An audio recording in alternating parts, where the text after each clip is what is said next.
First అనేది ఏంటంటే full toxic relationship ఉండే. టాక్సిక్ అంటే ఏం చెప్తాము, అండ్ నీ ఓన్ డెసిషన్స్ నువ్వు తీసుకునే పరిస్థితిలో కూడా లేకుండా, అంటే మొత్తం నీ కంట్రోల్ మొత్తం ఇంకో మనిషికి ఇచ్చేయడం.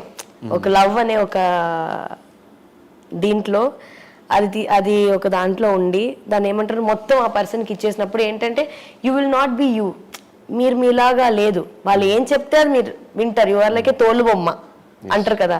ఆ రిలేషన్షిప్లో నేను ఒక డైలాగ్ నాకు గుర్తుంది. ఏంటంటే, నువ్వు ఒక చిన్న మొక్కవి, నీళ్లు పోసి నేను నిన్ను పెంచుతున్నా అని విన్నా నేను ఆ ఎదుటి మనిషి దగ్గర నుంచి.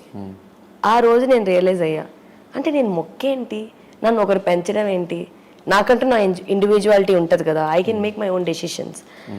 అండ్ ఎంత మాత్రం అంత లవ్ ఫ్రీడమ్ ఇచ్చినంత మాత్రాన you can't take control over everything అని అనిపించింది. సో దానివల్ల నాకు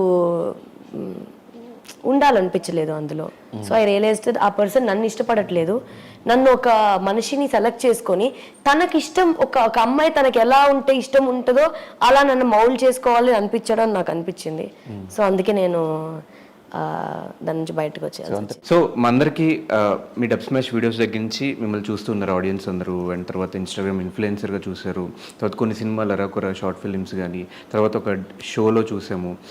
అసలు నైని పావని ఎక్కడి నుంచి స్టార్ట్ అయ్యి ఈ ఫీల్డ్లోకి రావడం జరిగింది? ఎక్కడి నుంచి స్టార్ట్ అయింది అంటే అసలు నేను స్టార్ట్ చేయలేదు, మా అక్క స్టార్ట్ చేసింది. సో డబ్ స్మాష్ ఇవన్నీ వస్తున్నప్పుడు everybody are becoming famous.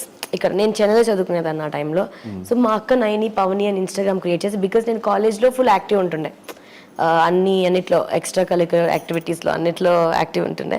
So అందుకని చెప్పి నా డ్యాన్స్ వీడియో నేను ఎక్కడైతే కాలేజ్లో పర్ఫామ్ చేశానో ఆ వీడియో పోస్ట్ చేసింది ఇన్స్టాగ్రామ్లో.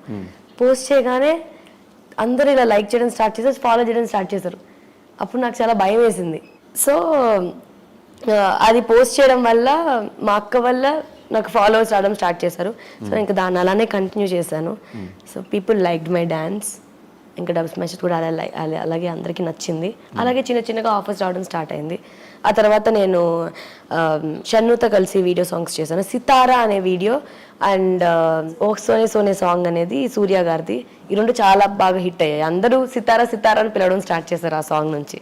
సో అక్కడ నుంచి కొంచెం ఫేమ్ నాకు గట్టిగా వచ్చింది. సో షన్నుతో 2 సాంగ్స్ చేసిన తర్వాత మరి ఇప్పుడు ఆ సాంగ్స్ యూట్యూబ్లో నుంచి ఎందుకు రిమూవ్ చేశారు? ఆదిత్య మ్యూజిక్ వాళ్ళకి అప్పట్లో ఆదిత్య మ్యూజిక్కి ఓకే సాంగ్స్ చేయడం. నేను కూడా ఇంకా చాలా సాంగ్స్ చేశా, చూసి చూడంగా నచ్చేసావి చాలా సాంగ్స్, అవన్నీ కూడా తీస్తారు. ఎందుకంటే ఆఫ్టర్ దట్ కాపీ రైట్స్ వల్ల they removed it. But audience అందరికి ఎందుకు షన్ను సాంగ్ రిమూవ్ చేశారన్న టాపిక్ ఎందుకు వచ్చింది? అవునా ఏమో, అందరికీ చెప్పేసేయండి, అది Aditya music copy rights issue వల్ల రిమూవ్ చేయాల్సి వచ్చింది.